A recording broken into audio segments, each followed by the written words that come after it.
Here we are with the Eurodesk MX8000. We have a power supply, manual, and the board itself. To operate it, you have a power plug that goes into any outlet, and then you have the power to the board. Take this cable, and you will plug it into the back of the board here. It is a screw-style fitting, so it doesn't come unplugged. You'll see that there is a notch at the top of this plug that will fit in only one direction into there. And then you'll just tighten this down so it doesn't come out. We can then power up the board. I have a microphone plugged in, and it is currently plugged into channel 1. Just a quick once over here. Channels 1 through 8, you'll have a phantom power, and that's the same after every 8 channels. You'll have another phantom power button here, and another phantom power button there, which essentially gives all of those XLRs or mic pre's phantom power. Here you'll have your mic line selector, line in, direct out insert. You'll have the gain selector, and then whether you want the input for channel 1 to be from the mic line or from input B, which is actually all of these little guys on the back. So if you have a reel-to-reel or any sort of other recording device, you can record directly to the reel-to-reel and then flip it, and now you can play back from the reel-to-reel. So that's traditionally how recording was done. This was a recording board when it first came out. A lot of people used it for live performances, and it worked just fine for that too. You have an EQ channel. You have the mid and low are sweepable. You can select which frequency you want those to be. As you can see here, we have 300 Hertz to 20,000 Hertz. And then here you have 50 Hertz to 3,000 Hertz. So to give you a once-over on this, you have the high EQ selector here. That's going to be minus 15 to plus 50, 12,000 Hertz. And that would be changing only 12,000 Hertz. We go down here, since this one is selectable, as you can see here, we have minus 15, plus 15, and if we change that, that is going to either bump or reduce whatever you have selected here. So right now it is, looks like 1,000. So then we can go up here to 3,600, and then we can go up here to 20,000, and down to 300. So now this would be boosting or reducing 300 Hertz. And then it's going to be the same idea here with the low. We have 50 Hertz to 3,000 Hertz. And then low is not selectable, it's 80 Hertz only. You can select whether you want to use this EQ section or if you want to bypass it using this. This is a 100 Hertz low cut filter. You can push it in and it will automatically drop off 100 Hertz. This section here is going to be your auxiliary sends. Those are usually used for like a reverb. Since this was a recording board, you could use it for reverbs, effects, whatever you wanted to send to a global effect. Or a live board, those would actually be monitors. So for example, you have monitor 1 going out. This would be, I believe, pre-fader. I'm not sure, I can't remember, it's in the manual. Either pre-fader or pre-EQ. And then same here, you have 3, 4, and then these knobs are also 5 and 6, and you would select that with the shift button. If you hit shift, these two knobs are now 5 and 6, and you would not be able to send out a 3 and 4. This would be pre-post fader. And then this would be whether you want your auxiliary section to be pulling from the channel or mix B. And then you have your quick levels for the mix B, which you see here, and that would be your 2-channel, your 2-band EQ, your pans, and your gain. So this may be confusing to begin with, but you can actually use 24 on this whole board. You can use 24 mic pre's, channel 1 through 24, and then 25 through 48 using mix B. Mix B, if you have something coming in through one of these back here into mix B 25, you can actually send these gains. These would all be faders. You can send them all to here, and then hit assign to main mix, and now, congratulations, you have 24 more channels you can mix, given you can't send to auxiliary sends. You also can't adjust a whole lot of EQ. You can't have fader control. All you have is these gain knobs. But essentially you've added 24 more channels, and as long as this is assigned to the master mix, it'll go to here. That's something a little bit more advanced. If you are unfamiliar with mixers to begin with, I would just say skip over this whole section for now and skip over all this stuff on the back and just learn the basics. Again, there's that. Okay, so for the main channel, not the mix B, but channel 1, if you have assigned channel 1 to be mic line, we come through here, we have pan. We can send channel 1 to left, right. Solo PFL. And that is selectable. You can either do solo or you can do PFL. You cannot do both at the same time. That is actually selected right here. Channel mode, solo or PFL.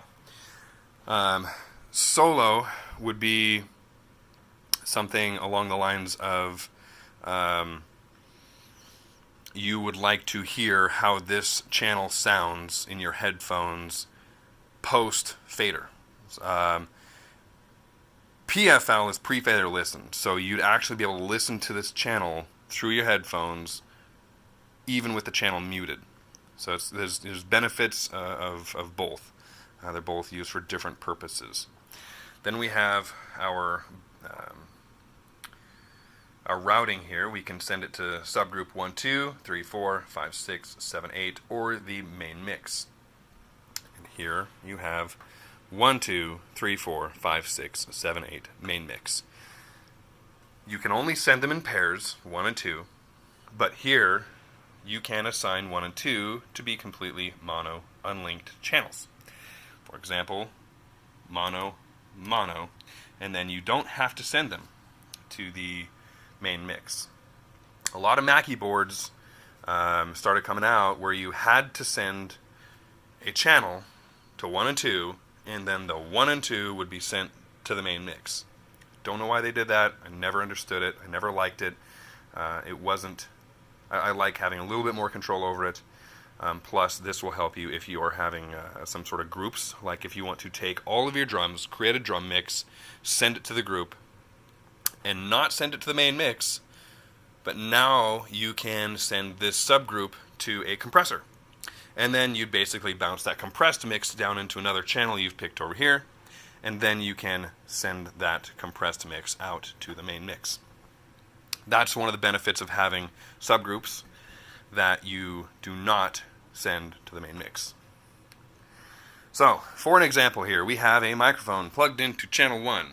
It does need phantom power. Phantom power is depressed. We have the gain, and we have it set to mic line. We have our pan as central. As you can see, this is the lighting stuff that will randomly happen, where all of the signal lights will light up. I don't understand why it does that. It started happening probably 5 years ago, and that's not why I'm getting rid of the board. I'm getting rid of the board primarily because I just don't use it anymore. I'm only recording. I don't do live, and I don't need a giant mixer. My setup now is an Ableton Live with push, and I have a USB interface. So I have no need for a giant mixer.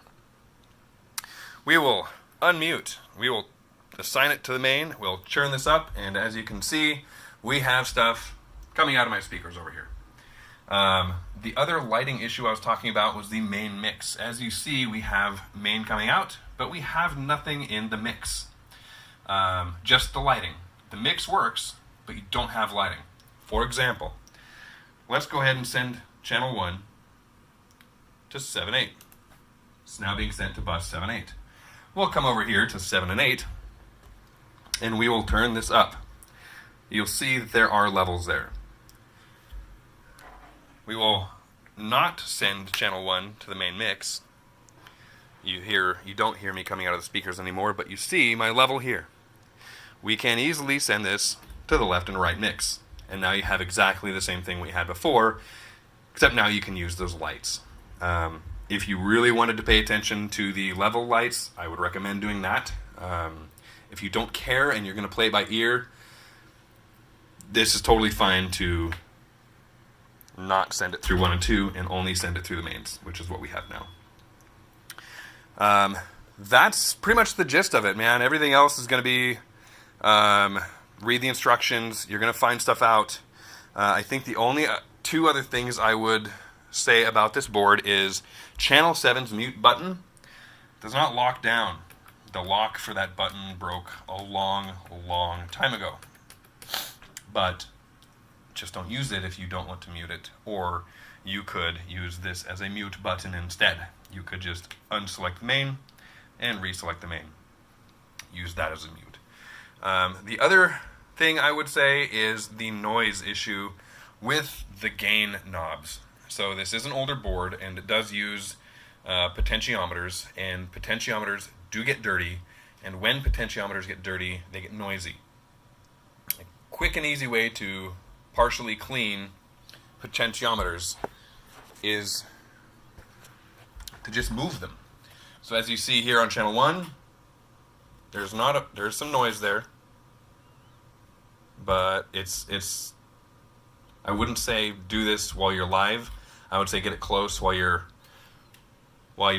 rehearsing, and then just don't touch it. I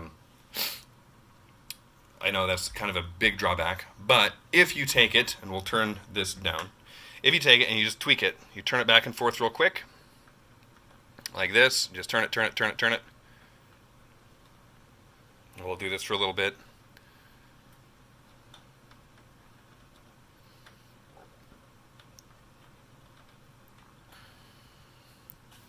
Now, we probably won't get as much noise. As you can hear there, we're nowhere near the amount of noise. Let's switch it to channel 2. Okay, channel 2. We're going to go ahead and we're going to unmute it, send it to mains, bring that level up, and here we go with the noise. And there you can hear it. I don't know if you can. Hopefully you should be able to hear it. I'm going to make a vocal hum. You probably hear the popping. Okay, ready? We are going to do the cleaning. Take it, turn it down, fader that is, and we're going to twist it a lot. Keep twisting back and forth. And what's happening is there is the carbon buildup inside of the potentiometer that you're literally wearing off right now. And there are companies, even ones locally here in Spokane, that can open the board up if you wanted to, and they can actually clean these potentiometers professionally. They'll probably spray a cleaner in there and then do this. Or you can read up for it yourself. $75 for this board is a steal. There are issues with it, but that is understandable. And as long as you're okay with that, then you'll be okay. I'll bring this up, and now we can go back and forth, and you don't hear any more noise. No more buzzing, no more humming, no more popping. Okay, there you go. That is a quick overview of how to operate this thing. Don't forget about that, because this board does get confusing. It has 48 inputs you can use at the same time in a 24-channel board. Don't let it get you too deep. Stick with the 1 through 24, and if you want to, because you ran out of 24 channels, then you can go into the Mix B. There you go. Let me know if you have any questions. Bye.